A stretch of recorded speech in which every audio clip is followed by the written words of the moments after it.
जय गुरु जी। संगत जी, एक बहुत ही प्यारा सा सत्संग गुरु जी की पुरानी संगत मीरा आंटी का है।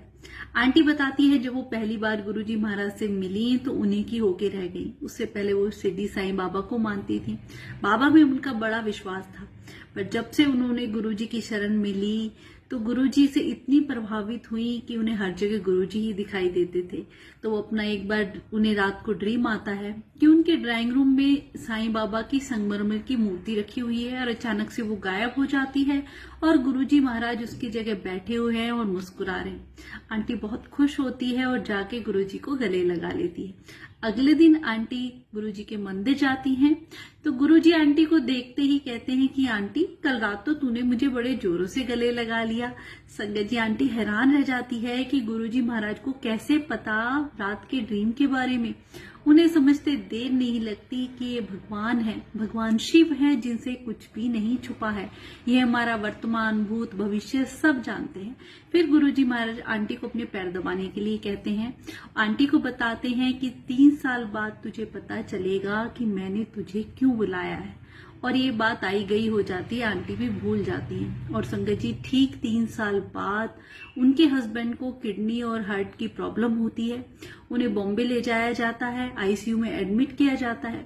डॉक्टर कहते हैं इनकी हालत क्रिटिकल है। आंटी घबरा जाती है, पर आंटी ने गुरुजी का स्वरूप उनकी पॉकेट में रखा हुआ था और निरंतर गुरुजी से अरदास लगाती रहती है। अपनी बेटी को दिल्ली में फोन करके कहती हैं कि गुरुजी महाराज से कहना, उनसे पूछना और पापा के बारे में बताना। पर गुरुजी तो जानो जानी है, सब जानते हैं।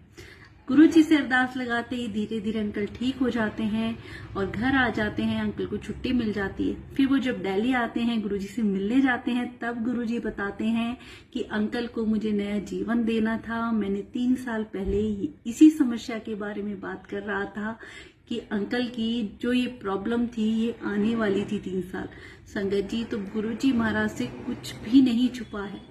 आंटी इतनी ब्लेस्ड कि पग पग पे गुरुजी ने उन्हें कितनी मुसीबतों से बाहर निकाला। एक बार उनका एक्सीडेंट हो जाता है, उनके पैर का ऑपरेशन डॉक्टर को करना पड़ता है। तो डॉक्टर जो भी मेडिसिन देते या कुछ भी उन्होंने दिया, वो ट्रीटमेंट फेल हो जाता है। वो इतनी पेन में होती है कि किसी भी दवाई का कोई असर ही नहीं हो पाता। गुरुजी महाराज के पास जाती हैं, अपनी समस्या बताती हैं। गुरुजी जहां उनको पेन हो रहा था वहां पान के पत्ते रखते हैं।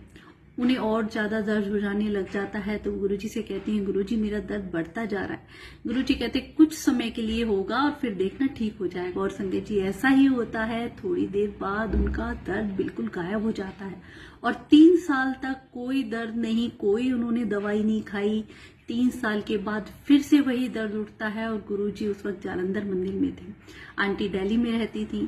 तो आंटी कहती हैं अगर गुरुजी मेरे आसपास होते तो मैं आज भी डॉक्टर के पास नहीं जाती, क्योंकि मेरे डॉक्टर तो वही है।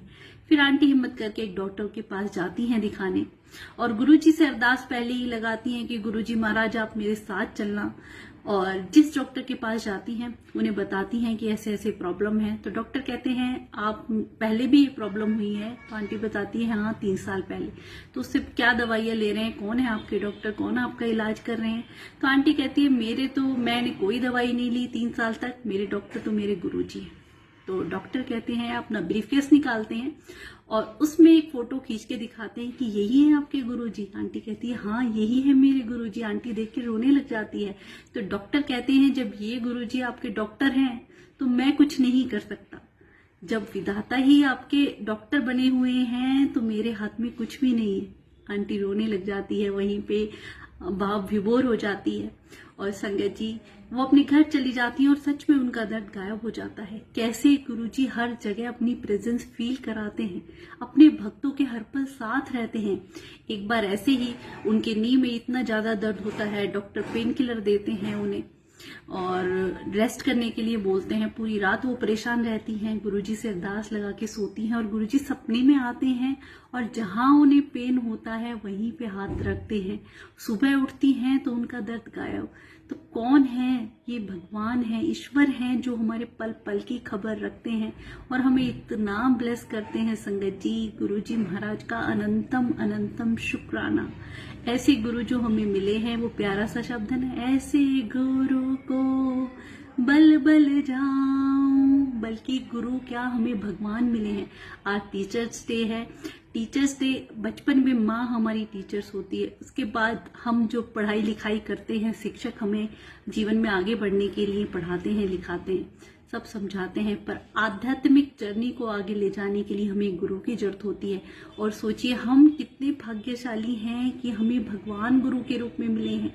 गुरु जी ने कैसे हमें संभाला हुआ है, कोई भी मुसीबत आ जाए, कुछ भी आ जाए, उन्होंने कैसे हर चीज में हमें हिम्मत देते हैं।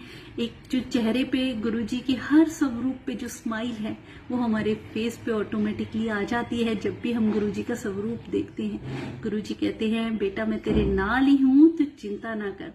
तो संगत जी, जिनके सर पे गुरु जी का हाथ है, उनका कोई कुछ नहीं कर सकता। गुरु जी हर मुसीबत से कैसे निकाल देते हैं, पता भी नहीं चलता। शुक्राना गुरु जी।